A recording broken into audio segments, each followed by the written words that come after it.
Bom dia, terceiro ano. Na aula de filosofia de hoje vamos falar sobre a fenomenologia de Edmund Russell. Fenomenologia é um assunto que nós já vimos, então vamos retomar. O Russell, apenas para termos como um dado preciso, ele nasceu no dia 8 de abril de 1859 na Alemanha e morreu no dia 27 de abril de 1938. O seu pensamento influenciou profundamente todo o cenário da filosofia no século XX e século XXI. Mas a sua biografia não nos é importante neste momento, ainda que ele tenha sido um filósofo extremamente importante na história da filosofia. Passemos então a alguns conceitos essenciais da fenomenologia. O que é fenômeno? É a forma como o objeto se apresenta à consciência do homem, ou seja, é aquilo que nós podemos conhecer. São os objetos que estão presentes e que se apresentam à nossa consciência. É tudo aquilo que nós podemos conhecer. É aquilo, como está ali, aquilo que se apresenta à nossa consciência. Então, fenômeno, objetos que se apresentam à nossa consciência, objetos que nós podemos conhecer.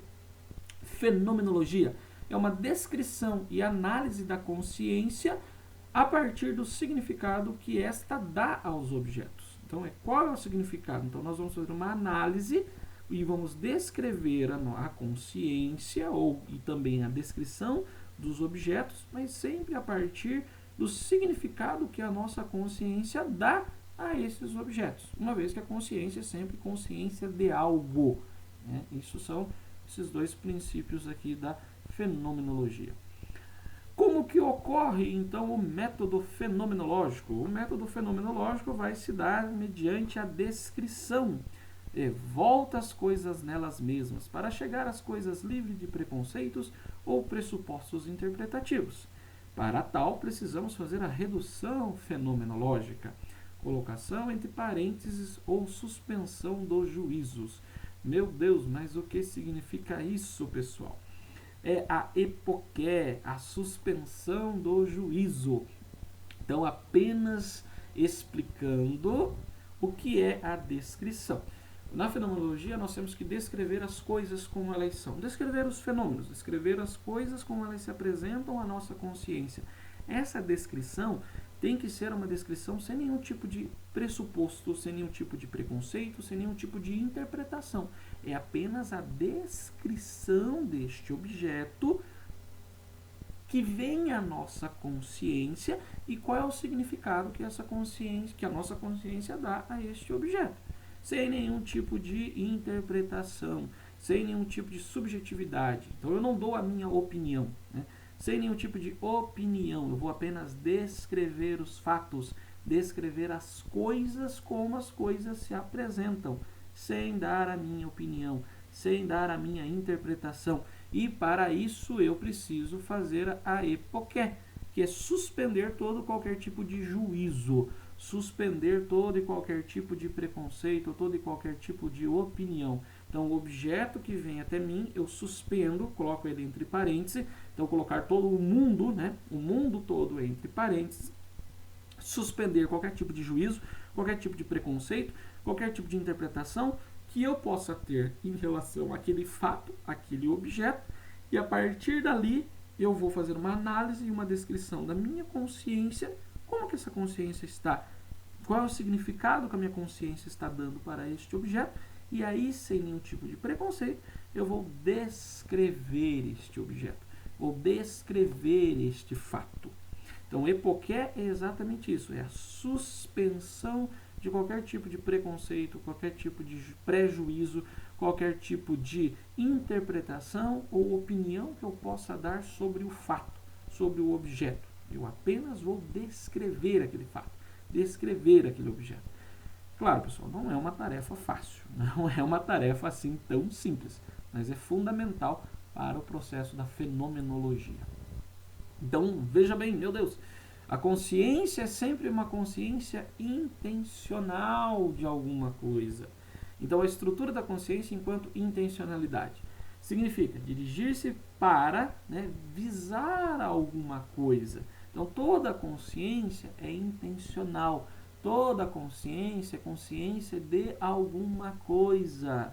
né? Então, para Edmund Russell, para a fenomenologia, a consciência não é uma substância, a consciência não é uma alma, né?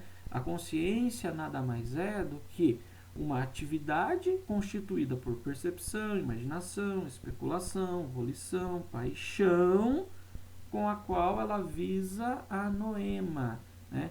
Essa noesis, essa consciência de algo, ou seja, qual é o significado que eu estou dando para aquele fato?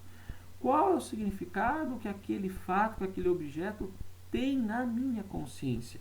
Então, a minha consciência sempre é consciência de algo. A análise que eu faço de um objeto, a análise que eu faço de um fato, ele se dá a partir do quê?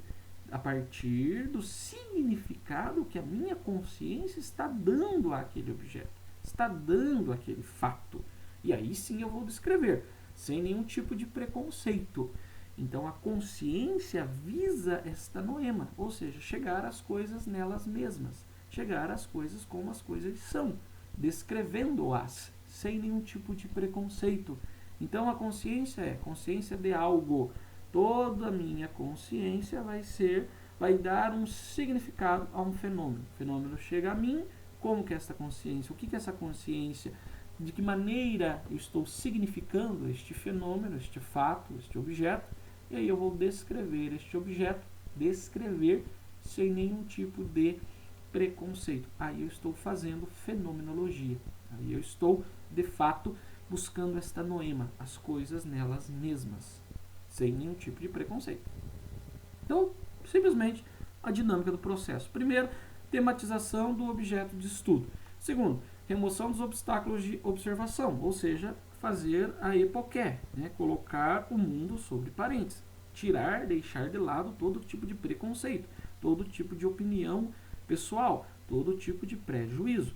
E aí, num terceiro momento, ver e descrever as próprias coisas, ou seja, fazer este processo de consciência intencional. Qual o significado que a minha consciência está dando àquele tema, àquele objeto, àquele fato, para chegar às coisas nelas mesmas.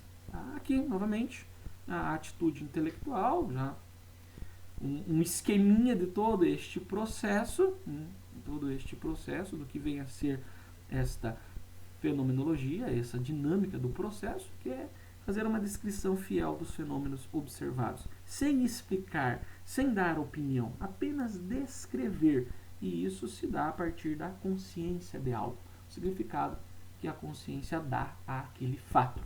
Para tal, temos que tirar todos os obstáculos, ou seja, todos os prejuízos, através da epoqué.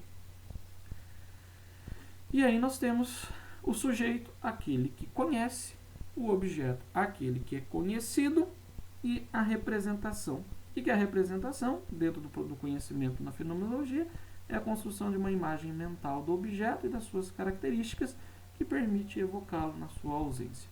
Nada mais é do que, a partir através dessa descrição dos fatos e dos objetos, você cria uma representação mental deste objeto, uma imagem deste objeto na sua consciência, e aí você não precisa mais ter este objeto o tempo todo ao seu lado. Basta evocá-lo que você terá uma representação criada na sua mente deste objeto. Então isso é um sujeito que conhece, o objeto que é conhecido. Isso vai gerar uma representação mental que permitirá você sempre tê-lo na sua mente, sem a necessidade de tê-lo fisicamente ao seu lado o tempo todo. Então a fenomenologia tende a ir à essência das coisas mesmas. O significado que se atribui às coisas não representa a realidade, mas o sentido que ela tem para o homem, ou seja, o significado que se atribui às coisas é o significado que a minha consciência dá àquele objeto, pois a consciência é sempre consciência de algo. O homem empresta às coisas um significado que parte da sua própria reflexão, da sua própria vontade e da sua consciência, a partir da análise e da descrição, sem explicar as coisas, apenas analisar e descrever qual é o significado que a minha consciência dá a estes fatos, dá a esses objetos. Ok, pessoal? Isso é a fenomenologia. Fenomenologia é um assunto que nós já vimos, mas retomamos apenas ali para reforçar esta parte da filosofia tão essencial na idade contemporânea e que depois vai influenciar outras linhas de pensamento e outras áreas do saber. Fiquem bem, até uma próxima aula.